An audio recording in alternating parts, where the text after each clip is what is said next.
I am Sailor First Class Jordan Khayat from Fleet Diving Unit Pacific, and I'm a clearance diver on RIMPAC.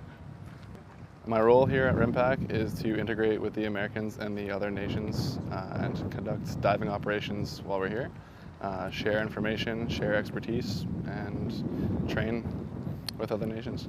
Yeah, so we're working with the New Zealand, the Peruvians, and the Mexican navies, as well as the Americans who are the host. It's been very fun. We started the week, the exercise. We started the exercise with integrating the divers into the rotations by putting them onto the Americans' gear, because it's just a standard procedure to use our divers with their gear, so just to get familiar with the equipment. So we started with scuba, and after we did scuba, we did a shipwreck and had a nice little excursion there. And then after that, we rolled into the working dives. The working dives were pretty cool. We started using a thing called a hot tap, and it's actually essentially a manual drill press but underwater, and then you can add a hydraulic impact wrench to it, and it's meant for dewatering and defueling sunken ships without having all the spillage into the ocean. So that was the main focus on the first week. That was really cool because that's something we don't have back home. We have a lot of the same equipment. Some of the Americans is newer, but the hot tap is something we've never seen before, so using that as, even if it was a simple tool, it was really cool to use. Yeah, and then we rolled into the surface supply breathing apparatus diving, which is the helmet diving. We started doing the same thing with that. We had to do our checks in the box, so getting our familiarization dives, and yeah, get just familiar with the helmet. We use a similar helmet back home, which is the Super Light 17. They have a newer model, which is the 37. So we were diving the 37, and it was really cool because, again, we don't normally dive without wetsuits, and here we're diving in shorts and t-shirts. So that's a really cool part for me. And then after we got familiarized with the surface supply diving and their helmet, we started rolling into welding, which I did yesterday. So we had a project that they floated with a lift bag, and they brought over to a site, anchored down, and then we just swim on and dive onto the project and start welding. That's also really cool because we have similar gear back home, but they have newer and better stuff. So to be able to use really new, really good equipment and really good visibility was very fun. So since we've been here, we first started, I had my Canadian counterpart.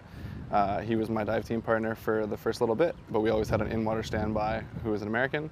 It's just the procedures they have to use here. And after that, it was usually for the surface supply diving, one American with one Canadian or one different nation. We actually have on the site multiple interpreters for the Peruvians and the Mexicans.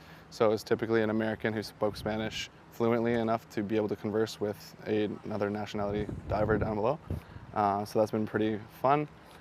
Just seeing how the dive side works, and even though we all speak different languages, we all know different things, and we all know similar things. So we've been troubleshooting and doing different things like that on topside without even having to really speak. We just use hands and pointing, and it seems to work out pretty well. The biggest takeaway for me in this is warm water is really nice. We get to, it's a real luxury to have visibility and to have like warm temperatures. It makes it so much better as an experience as a whole. I know it's something really trivial, but to me it's like a really nice thing to have. Like if I could work in this temperature all the time, like yeah, it's hot outside, but the visibility and the comfort of just wearing shorts and a t-shirt and being able to work like that is pretty spectacular. So I think the training is very relevant, even though it's such different conditions. We are using different equipment, but it's giving you a general idea, a bigger picture of the dive, what it's like to dive in different parts of the world, whether it's like a weight up or what equipment you're going to wear, whether it's gloves or less wetsuit or more wetsuit. And I think it's very practical to take back home, especially because we can use like in the future, if we come back for another RIMPAC, if we go to a different exercise, we can tell people what to wear, what not to wear, and what equipment to bring, and what we need and what we don't need. I think that's the practical application for it. I definitely say using the new equipment has been my highlight. Just seeing new things, seeing new practices, But then again, outside of equipment, I would say just the integration with other teams and nationalities. That's always my favorite part, trading coins and patches and different things like that, like you don't have back home. Like I've traded for many sun shirts, and I actually traded for a pair of Ultima shoes, which are like amphibious shoes that you can wear, that they wear in the water. So that's just my personal favorite, is just to meet up with new people and see their experiences and what they like do back home and applying it here in real life. I'll say the personal favorite so far has been the snorkeling on Electric Beach. We just went out, and the two of us, myself and my dive partner, we went out to snorkel to look for some turtles, and we ended up finding like a pod of dolphins, and they swam to us, away from us, around us, and it was probably the coolest thing that's happened to me since being here.